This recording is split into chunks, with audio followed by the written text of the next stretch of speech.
El visitante nocturno, de Bruno Traven. Capítulo 1. Un vecino mexicano me vendió 25 hectáreas de terreno sin desmontar, situado en medio de una densa maleza tropical. Le pagué 25 pesos al contado. El resto, no mucho, debía entregarlo al recibir el título y demás documentos. Me construí una choza y procedí a cultivar el terreno. La tarea no era fácil, pues primero había que desbastar y preparar cuidadosamente la tierra para poder obtener algo de ella. Era necesario conquistarla primero, arrebatársela a la selva diariamente y defenderla, porque bastaría el menor descuido para que ésta volviera a posesionarse de ella. Por esa razón la había obtenido a tan bajo precio. Aún me quedaba algún dinero con el que podría comprarme un caballito y sostenerme hasta que la primera cosecha fuera enviada para su venta al pueblo. Ahora que el transporte, a través de la única vereda que había en la selva, sería un problema que tendría que resolver a su debido tiempo, es decir, una vez que tuviera una cosecha que embarcar. Pronto descubrí que yo no era el único extranjero en aquella región selvática. Una hora a caballo me ponía en contacto con el Dr. Cranwell, mi vecino más próximo.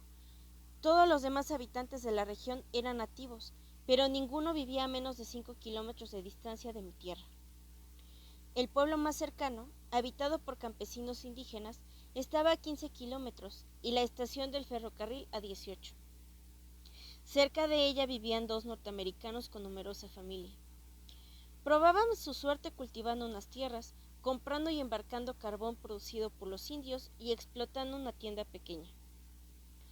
Cada 6 semanas, más o menos, iba yo a esa estación para recoger mi correspondencia, en la que solo una vez recibí una carta que me entregó el encargado de la agencia de correos, pues lo único que recogía regularmente era una revista estadounidense a la que estaba suscrito por un año. Al igual que mi terreno, el ranchito del Dr. Cranwell estaba situado en una colina, pero un poco más alta que la mía, ambas en medio de la maleza. Vivía absolutamente solo en una casita burdamente construida que constaba de 3 piezas. ¿Por qué se había enterrado en la selva este hombre? Era algo que nunca supe ni traté de investigar. El trozo de tierra que cultivaba no era muy extenso. Poseía 2 vacas regulares, 2 caballos, 3 mulas, unas 60 gallinas y una veintena de panales. Además de todo eso, tenía un gran huerto de naranjas, limones, papayas, mangos y plátanos. Sus vecinos más próximos eran 2 familias indias que habitaban a 2 kilómetros de distancia de su rancho, en un terreno que era también propiedad del doctor, quien empleaba a los hombres como peones, en tanto que las mujeres le desempeñaban las labores domésticas. La mayor parte de su tiempo la pasaba leyendo. Cuando no leía se sentaba en una mecedora en el pórtico de su casa, desparramando la vista por la maleza que cubría toda la extensión hasta perderse en el horizonte. Mirando ese inmenso océano gris y verde, no se destacaba ni un solo elemento extraño que distrajera la mente del observador, obligándolo a detener la vista para estudiarlo algunos instantes con mayor cuidado y llevándolo tal vez a recordarle que se encontraba, en medio de aquella vasta inmensidad, a muchas horas a caballo del más leve contacto con la civilización. Era aparente que el doctor gustaba de aquella soledad. Yo, por mi parte, debo confesar que pronto gusté de ella tanto como él. Pensaba que cuando se posee el carácter y el espíritu necesario, la vida solitaria puede hacer de uno un gran filósofo. Mientras contemplaba así la selva, me gustaba imaginar todos los pequeños y grandes episodios que se estarían desarrollando en ella en estos momentos.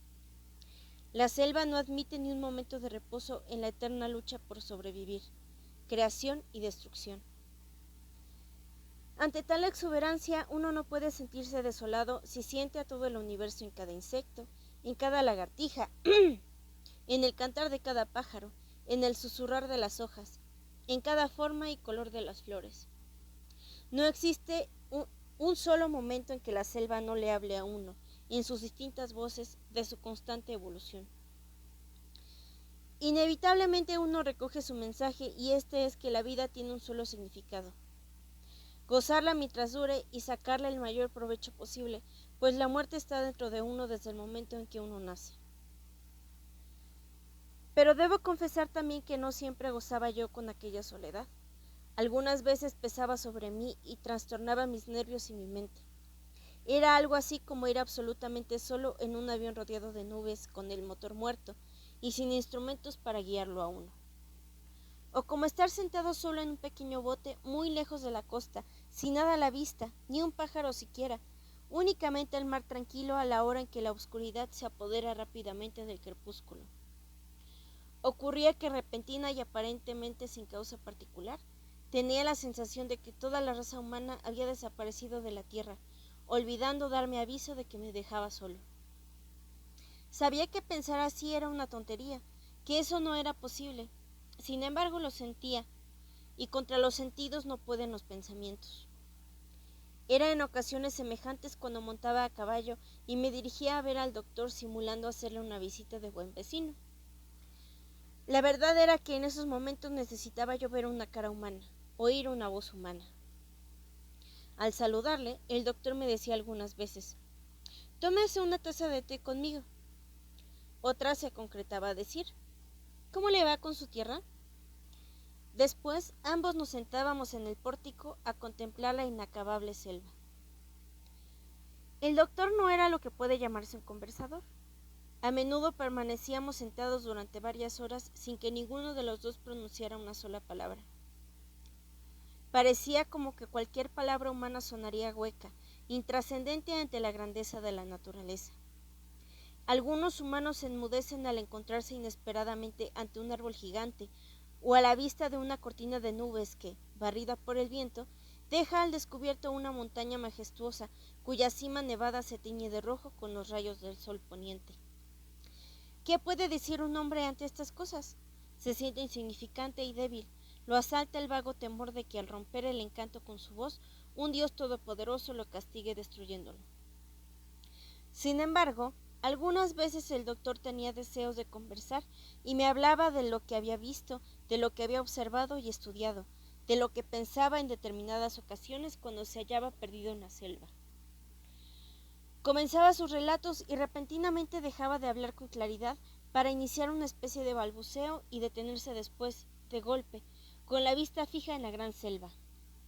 Estoy seguro de que él creía que proseguía hablando en voz alta, sin darse cuenta de que hablaba solo para sí. Yo atribuía eso a su larga soledad.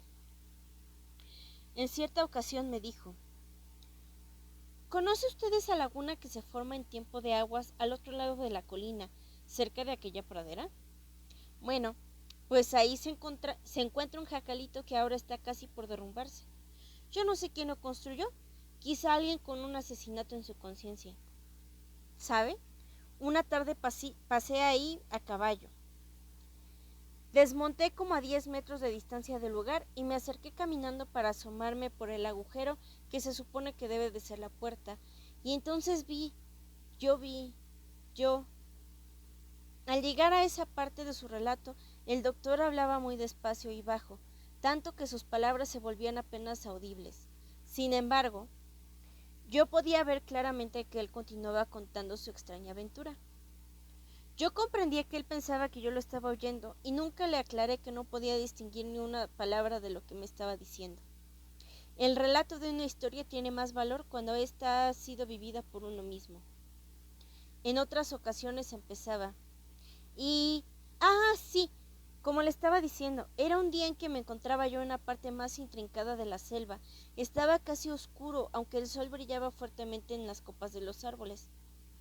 Hay que detenerse y esperar una media hora para que la vegetación lo deje a uno ver y oír algo. Observé así una tarántula subirse muy cuidadosamente a un tronco de ébano que se encontraba tirado. Era café oscuro, muy peluda, y casi del tamaño de mi mano. En el suelo y cerca del mismo tronco, dos alacranes negros de gran tamaño se movían con más cautela todavía que la tarántula, los dos aparentemente sin ver a ésta. Al igual que la tarántula, parecía no percatarse de la presencia de estos. Me pareció muy raro encontrar estos alacranes caminando durante el día. Ahora la tarántula y los dos alacranes se movían en la misma dirección, los tres con los ojos fijos en, en. Aquí el doctor empezaba su acostumbrado balbuceo y luego su voz dejaba de oírse completamente. Nunca pude saber su edad. Podía haber tenido 90 años o 50 solamente. Una larga vida en el trópico descompone en los hombres del lejano norte los signos por los cuales nos es dado juzgar correctamente la edad de una persona.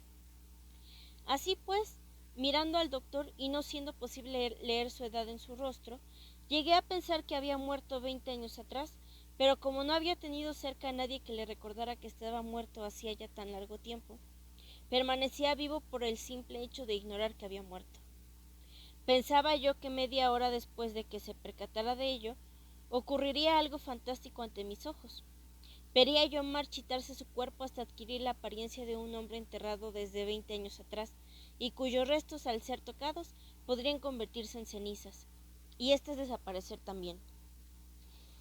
Esas ideas descabelladas, sin embargo, no acudían a mi cerebro muy a menudo, y solo me turbaban cuando lo miraba inmóvil y silencioso, sentado en su silla, y contemplando el inmenso gris verdoso de la selva, con ojos estáticos, al parecer ausentes de las órbitas.